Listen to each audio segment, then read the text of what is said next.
Hello, guys and gals, me Mutahar, and once again, the Epstein train does not stop, ladies and gentlemen. Actually, things are happening, positivity in this really, really screwed up situation. Did I tell you that names are finally being named now, ladies and gents? Well, I don't really have a lot of respect for crazy politicians, but there are two in particular that I do. Thomas Massey and this fella called Ro Khanna. For anybody that has no idea what they've been doing, lately the Epstein files have come out and they're about as redacted as you can imagine. Now, in the last couple days, it has been pretty much said that the people in Congress are going to be looking at unredacted names. And these fellas have pretty much said that, for the most part, we're just going to be naming these names out publicly. So you can show us that unredacted shit. It's still going out. So anyways, ladies and gentlemen, names have started to be named in this scenario. For instance, there was that one actual letter where we looked at, I don't know if I showed it to you exactly, but it mentioned things regarding a torture situation. Well, it turns out that according to the actual Congress people around here, they've been mentioning that the person, they've unredacted that as Sultan Ahmed bin Sulayem. Now, there have been a lot of names that have sort of existed, and a lot of those names are coming out now thanks to these fellas. So we'll look at a couple of them. For instance, Thomas Massey was going, "Those screeching name names on the House now have lost the plot. We passed a bill and it's the DOJ's job to show the files." Which is actually true. The Department of Justice is breaking the law by not providing proper unredacted files. You can only really redact, things under a certain scope. Victims, which they certainly don't give a fuck about. But then, of course, obviously in the matter of national security is doing some crazy heavy lifting. So, for instance, the government actually released, a document on co-conspirators and a lot of names that were actually redacted. So, for instance, these co-conspirators were given the black bar treatment. Now, thankfully, these names that have since been redacted have now been unredacted over here. So you used to be able to look at Leslie Groff. Now, who are these names, ladies and gentlemen? Well, the names are Salvatore Nuara, Zora Michelazzi, Leonic Leonov, Nicola Caputo, obviously Sultana Ahmed bin Sulayem, and Leslie Wexner. Now, Leslie Wexner, for instance, is a billionaire. Now, where is Leslie Wexner sitting at, ladies and gentlemen? Not arrested so far. The DOJ has not been pursuing pretty much anything.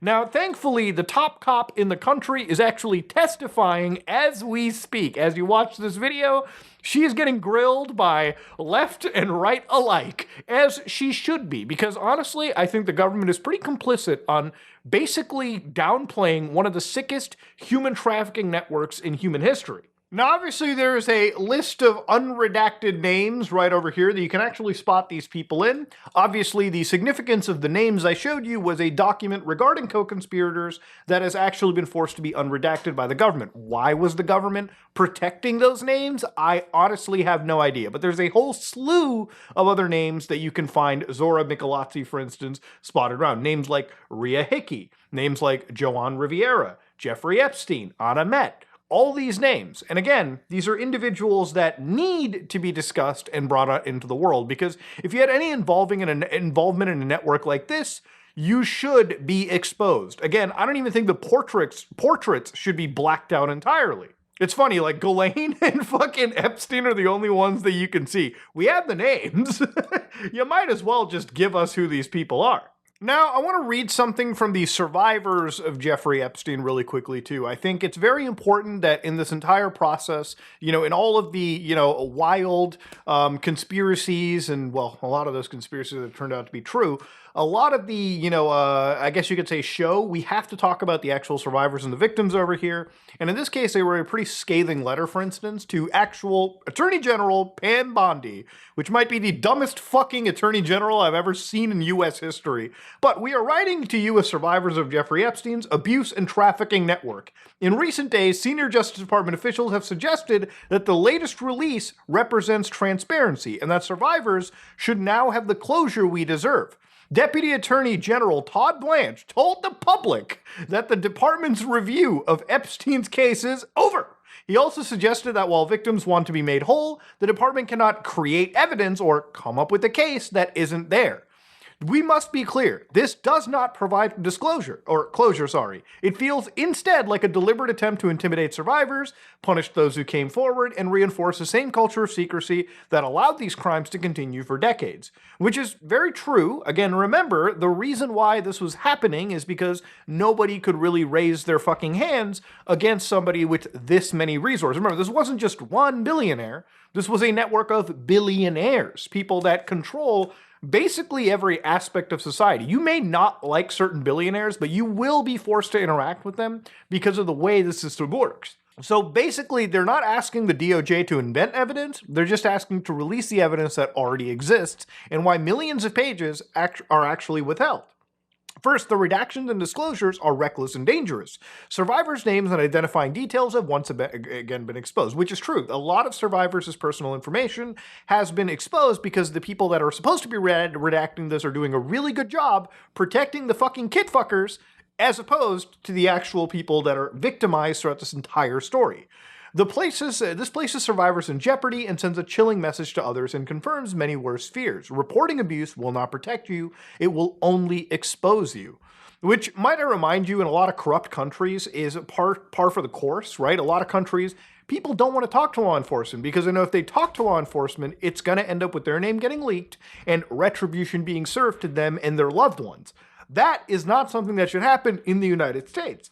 So what they do talk about is, as the New York Times reported, federal authorities mapped out Epstein's circle, but only one person was ever charged with helping Mr. Epstein engage in trafficking, and that was his muse, Ghislaine.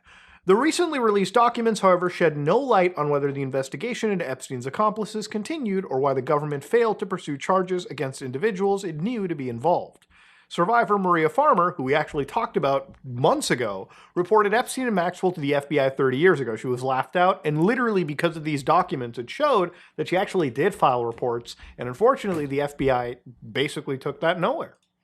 So again, where does Pam Bondi doing right now? Well, she is testifying, and her crash outs are actually some of the most insane things that we've seen. So I got a few clips. We'll roll together on them because I think they're actually positively disgusting, and then we'll focus on to some other mentions, and then we'll kind of tie this video off because the big thing was names are coming out, and now the government is truly being grilled and held to task over why they're fucking up this hard. So when they asked Pam Bondi about why the fuck there weren't any indictments about the people in the Epstein files, here's what she had to say. It's truly as unhinged as it sounds. The Dow right now is over.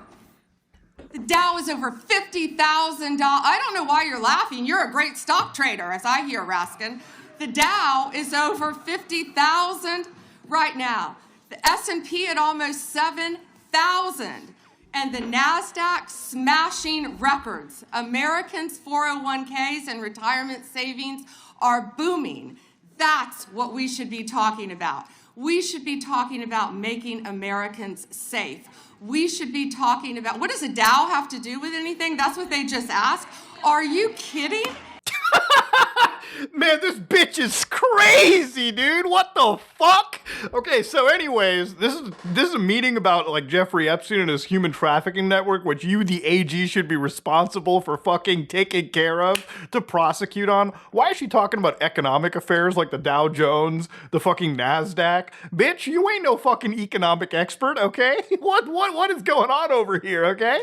And from what I've heard, the economy around the world, well, that's a much more complicated topic. But see, this is like not only just the most insane level of deflection, but the laughing that I see from her side, and even, I don't know if this laughing that I see in the background is supposed to be like, sort of like, you know how when you like see something really messed up or you hear something insane and your brain is like, ha ha ha ha. I don't know if it's that kind of laughing or like the malicious stuff, but she comes across as one of the most unhinged cocksuckers that I've ever seen in this situation. Honey, we are talking about a human trafficking network. Your job is to prosecute people, okay? That's it. You are fucking up your job. Let's not go to the fucking Treasury Department and have a discussion about economic growth right now. What are we doing? Now, again, I feel like some of the people that are kind of on her side, which isn't really a lot, like it's a lot of window lickers. But to be real with you, the window lickers have said, but Muda, what about all the CEOs? Do you want to prosecute all of them? You know it can cause economic collapse? You know, I'd rather have a little bit of economic collapse. I'd rather see my fucking 401k hit the ground. I'd rather see my fucking assets and everything hit the ground if it means that we achieve justice. You might be like, wow, that's crazy. You really want to go fucking dirt poor? No, I think if the system that we are reliant on is built upon the molestation, the abuse of human beings, then the system as an entirety should go down, okay? Like, you know, naming names is one thing for me. I'm glad we've already got some names named, like Lex Wexner, for instance, the co-conspirators that were brought up in that document. But at this point, if the government is not pursuing the billionaire, if they're not pursuing the multimillionaire, if they're not pursuing the person that is being named here, or reopening investigations, then this is all for nothing. And that needs to be addressed, okay? That needs to be changed. Now, of course, this is not just her only crash out. There's other clips. So we're going to go through the whole rigmarole for this. It's done. There is no evidence that Donald Trump has committed a crime. Everyone knows that. This has been the most transparent presidency. He's the one that asked that those files. I'm claim my time. I got your answer. You said there's no evidence. Trump asked Mr. Chairman, please stop the clock. Stop the clock. The legislation. This is time belongs to the gentleman from California. Okay. I'm going to put up another document from a witness who called the FBI's National Threat Operations Center, because I believe you just lied under oath. There is ample evidence in the Epstein file. Don't you ever accuse me of a crime. I believe you just lied under oath, and this is all on videotape. You said there's no evidence of a crime. I'm showing you. Here is a witness statement who called into the FBI's Threat Operations Center. He drove Donald Trump around in a limo. He overheard what Donald Trump said to Jeffrey on his cell phone. He was so angry, he was going to stop the limo and hurt Donald Trump. And he met a girl who said she was raped by Donald Trump and Jeffrey Epstein. She later had her head blown off, and officers at the scene said that could not have been suicide. No one at the Department of Justice interviewed this witness. You need to interview this witness immediately. Epstein should rot in hell, so should the men who patronized his operation. And as we say here today, there are over 1,000 sex trafficking victims, and you have not held a single man accountable. Shame on you. If you had any decency, you would resign right after this hearing concludes. Now, what he brought up was like a statement from like a witness over here. He brought up a statement from somebody that should have been interviewed, but they were not interviewed. So, yeah, I would say that based on what I've seen here and based on the files that I've read, yeah, it's indicative that she might have just lied under oath over here. You know, at the end of the day, if you're the DOJ and you're not following up on these investigations, and nobody tell me that they don't have the resources to do this. They absolutely do. This is one of the most well-funded Department of Justices internationally around the world, okay? There is no better funded government than the U.S. like enforcement wings, especially when it comes to this kind of stuff. Again, I feel like if you're the attorney general, right, it's not about sitting over here and sucking the cock of the current head of the administration. She should operate somewhat independent. She should operate for justice first and her party dynamics second. Or at least that's what I think that the government should operate on. But anyways, the way that she's emotionally getting up and charged about this, and again, it is an emotional topic, but she's not making any rational arguments or any rational explanations to the stuff being brought up to her, okay? In fact, there's other points where she crashes out pretty hardcore. Listen to this. You can let her filibuster all day long, but not on our watch. Not on our time. No way. And I told you about that, Attorney General, before you started. You don't tell me. Yeah, anything. I did tell you because we saw what you did in the Senate. You're a lawyer, not even a lawyer. Committee will be in order. Time, and I should get back at least 45 seconds. We will give you a few more seconds. I said that Not a few more, already. 45 seconds. Okay, I'm timing right now, Mr. Nadler. Go All right right. ahead. My time. It's like done in the most like fucking argumentative way, which obviously makes sense for why it's so argumentative. But you know, when she like crashes out going over this, like, you don't accuse me of crimes, you don't get to do that. Honey, you're the attorney general. You work for the fucking people. Your bills are paid. Your actual income is derived from the taxes paid by the people paying into the federal government. Yes, not only are you fucking pretty much, you are an employee for the people. You are not somebody that's put into a prestigious position and now you have all this crazy like ability to get, you are being grilled in the national level right now. Honestly, to an extent, the international level. As a Canadian, I also have interest in this because I know that this kind of justice needs to be addressed everywhere. Canada needs to be looking at the Epstein stuff, as does any country where a lot of their billionaires and elite are intertwined with this sick fuck, which honestly, now with these files, seems like it's happened pretty much everywhere. Another man, Donald Trump, who is all over the Epstein files, like former Prince. Here's the video.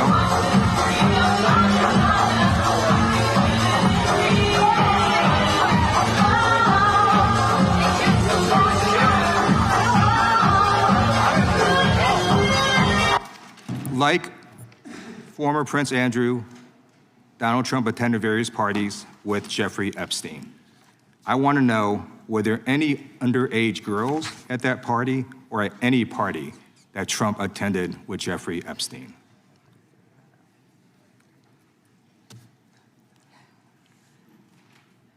This is so ridiculous, and that they are trying to deflect from all the great things Donald Trump has done. Honey, it's a yes or no question, okay? Was he at a party where there were some underage girls out there? I mean, it's a yes or no question.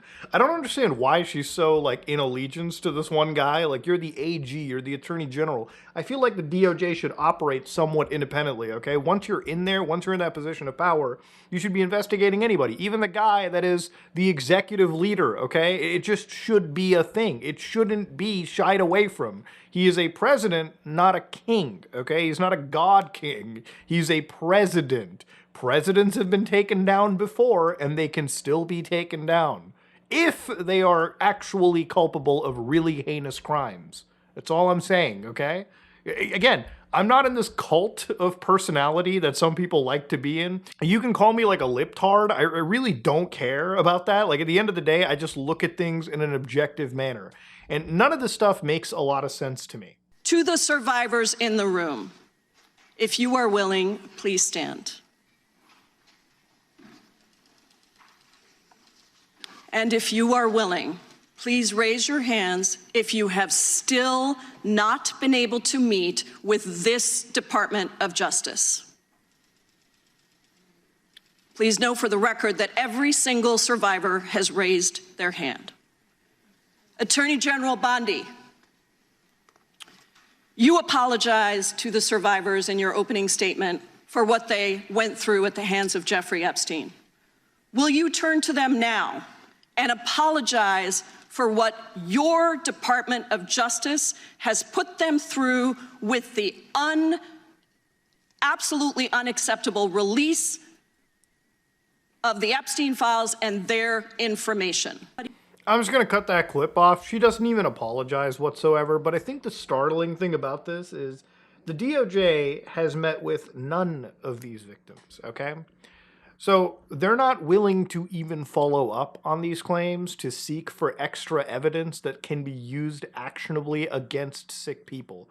You know, if there was ever any evidence that the government is protecting the pedophiles, this is it. This is all you ever needed. And that's all the clips that I need to play out of this to make the point. If somehow you can still defend the administration, if you can still defend this absolutely abhorrent behavior, then, I don't know, man, there's no hope for you, okay? There's different channels out there, okay? You might as well watch them.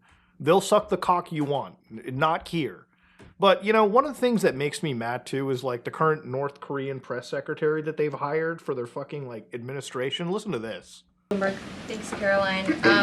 Secretary Lutnick today was testifying on the Hill, and he said that he had visited Epstein's Island in 2012 with his wife and children, and that's after he said that he had cut ties with Epstein, and Justice Department documents show that he was in contact with Epstein through 2018 over messages. So does the White House stand behind Secretary Lutnick right now, or given what he has said today, has there been any shift in how the White House is viewing Secretary Lutnick's performance? No, Secretary Lutnick remains a very important member of President Trump's team, and the president fully supports the secretary. I will just point out that there are a lot of wins in the news this week that people in this room have not asked about, because you continue to ask questions about the same subject, so let me point them out. They just want you to move on. So anytime these people, like, you remember, they came out on the idea that we're going to stop the crazy pedo elite and, like, fucking fix the country up.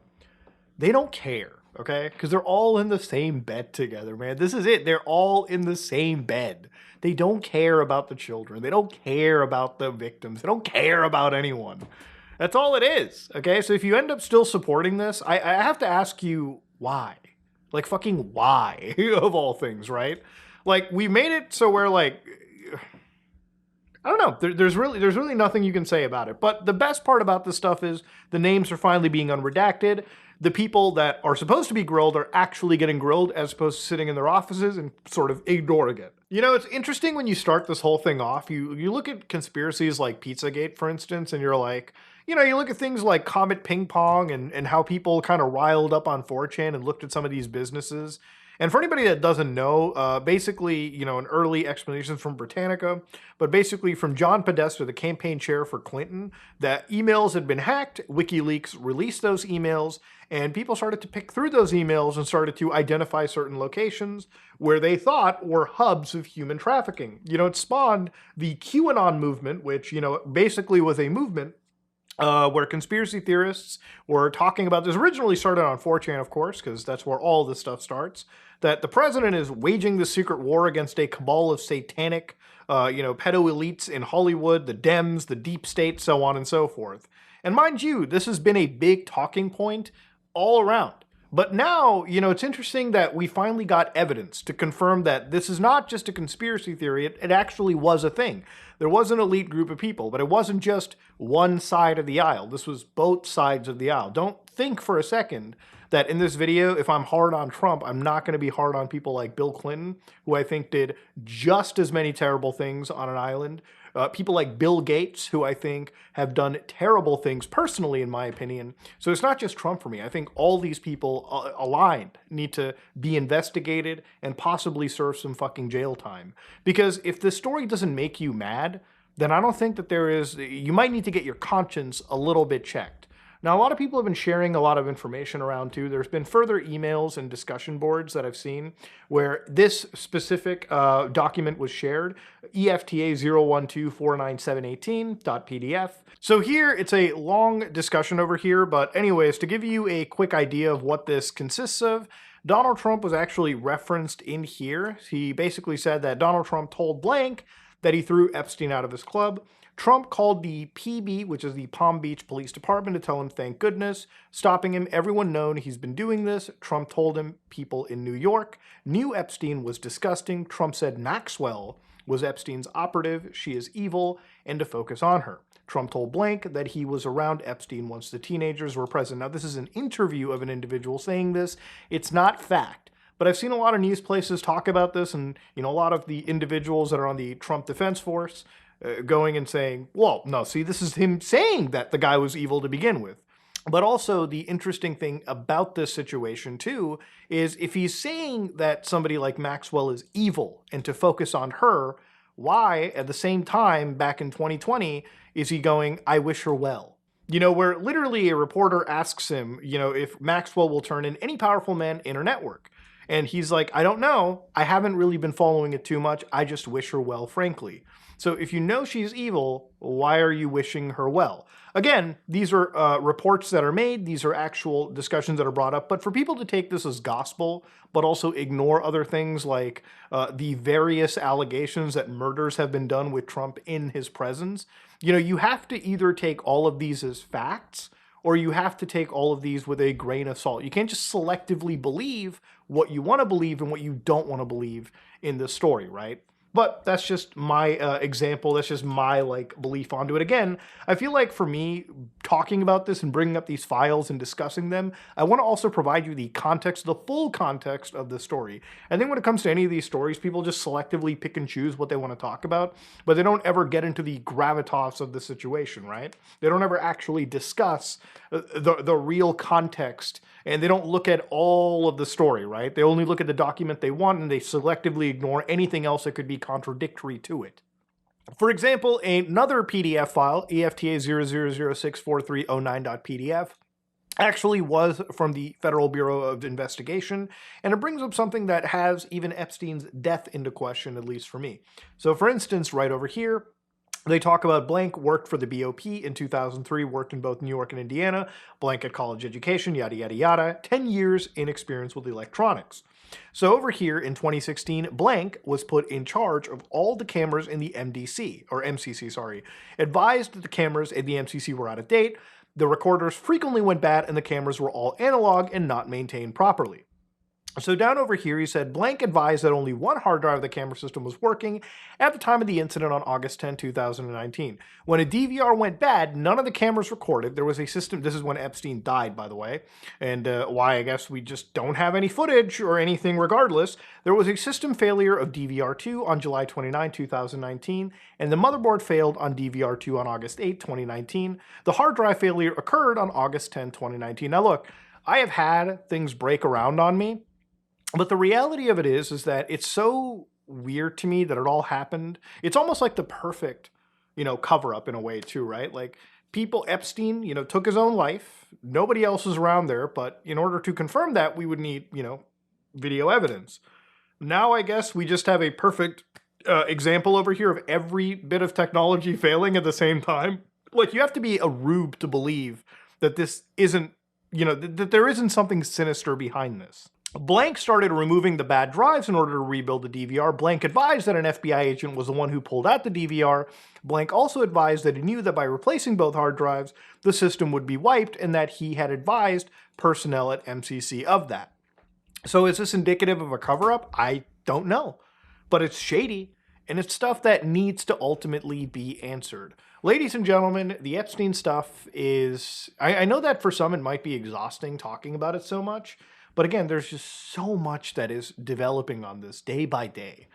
And the good part about this is I wouldn't be making these many videos if nothing was actually happening. If we got to a point where these files came out and immediately we moved on to the next big thing, then whatever, my coverage on Epstein would be done. But now the government is truly being grilled and held to task. And as much as they want you to move on from this, and as much as they want you to think that this isn't a big deal, you should absolutely know this is the biggest deal imaginable. Because for the first time, people have gotten evidence that there is a mass human trafficking network at scale. And for the first time, you actually have some method to report it, to fight back, to hold people that typically would never be held accountable, actually accountable. People that are sheikhs, CEOs, business leaders, people that are insulated from all forms of harm, for people that the law is actually different. For the first time, you, the people, have the power to hold somebody accountable. And you know what? Before we end this video, if it means the system breaks and destroys itself to the ground because, ultimately, if every rich guy is involved in this and the whole system burns down because of us chasing justice, I want to stress, I'm totally okay with that. But ladies and gentlemen, we're finally getting names. Will we actually finally get some arrests? I hope so. I am out.